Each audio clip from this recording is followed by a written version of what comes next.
fair tax, and that in the city of Galion, we do get a 1% rebate on our taxes if we're spending or to taxed in another community. Thank you.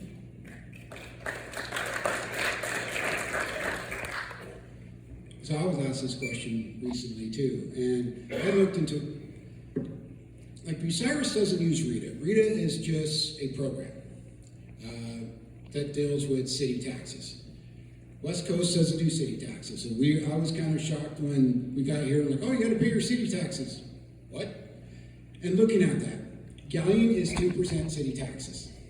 You can, if you work outside of Galion, you can claim 1%, so you have 1% city taxes. Is it a double tax? Not really, not by the definition of double tax. Double tax means the same people are taxing you twice. What's happening there is the city you work in, they're getting their cut. And the city you live in, you're getting taxed in there.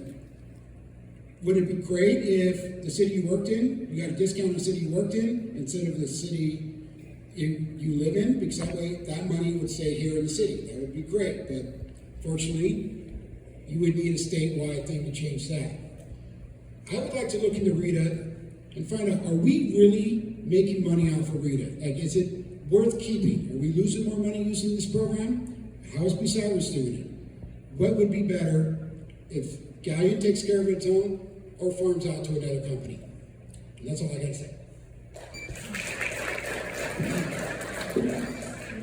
Okay, as far as RETA is concerned, I've heard a lot of complaints about a lot of you people out there saying it's not fair, they're not treating us fair. The city used to do it on their own, but actually I don't think the city can afford to do that anymore. And that's really all I have to say. Thank you.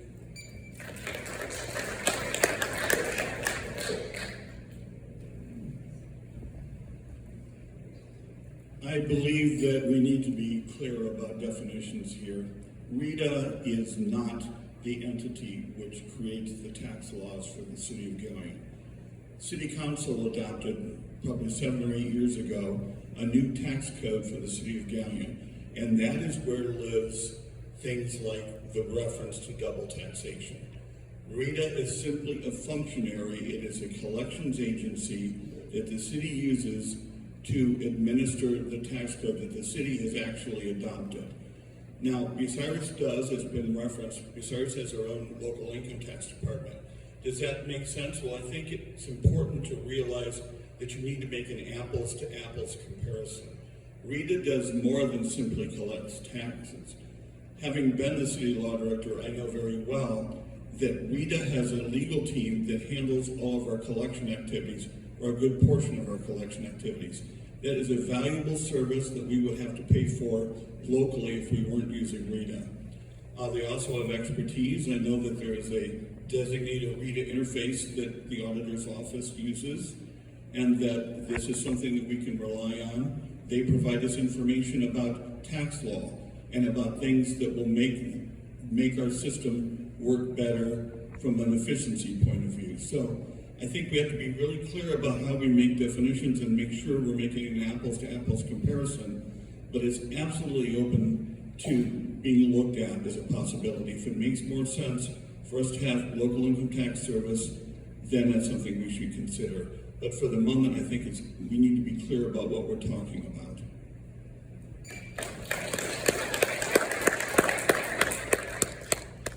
Who likes to pay city taxes?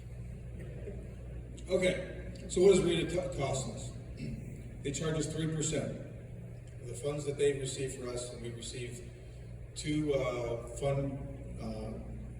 electronic fund transfers a month to the city.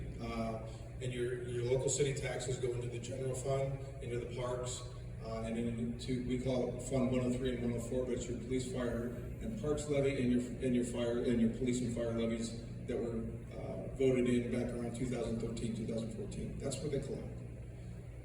So they charge us 3%, and they do all of the work for us. And like Mr. Palmer said, they also do the legal aspect.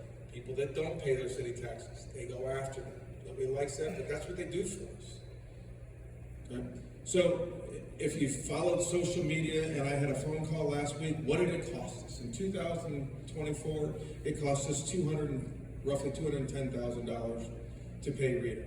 What I failed to follow up with is that every May, they send us a rebate check.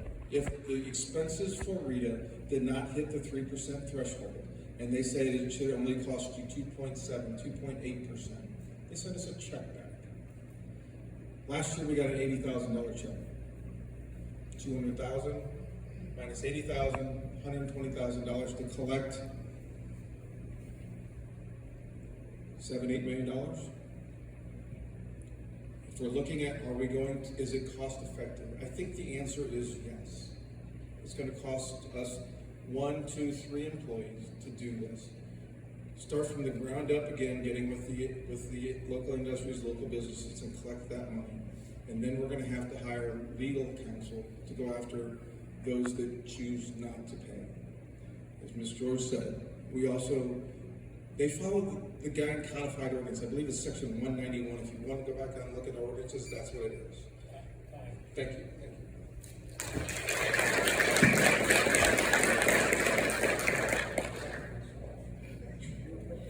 I can speak to Bucyrus. I had several ladies question Rita. Yes, it is. They are the collection agency. It almost makes me believe like in Spectrum. If you want this package, it's this amount of money. If you want a next step up, then you're paying extra. I went to the people at Bucyrus to find out. You can search their salaries online. I believe one was $44,000 and one was, it was a little bit for both of them, a little bit under $100,000. There was nothing that said how much was being paid for retirement, etc., etc. They were also worried about being double taxed. Bucyrus is not part of Rita. About half of the cities, around 400 cities, are participating in Rita, the other half not. It's much easier for the larger cities to collect their own. So it's a lot of the smaller cities who are participating in Rita. Rita is simply doing what Galion tells them to do. Apparently, when we were put into fiscal emergency, we were ordered to have Rita. So some people are thinking, now that we're not in fiscal emergency, why are we still having Rita? Bottom line for these Bucyrus ladies, and I'm sure it's different, Bucyrus just voted in July 2023 to raise their city income tax from 2% to 2.5%. So these ladies who live here, work over there, Galion gives a 1% credit, so they're paying the 2.25% to Bucyrus and 1% to us.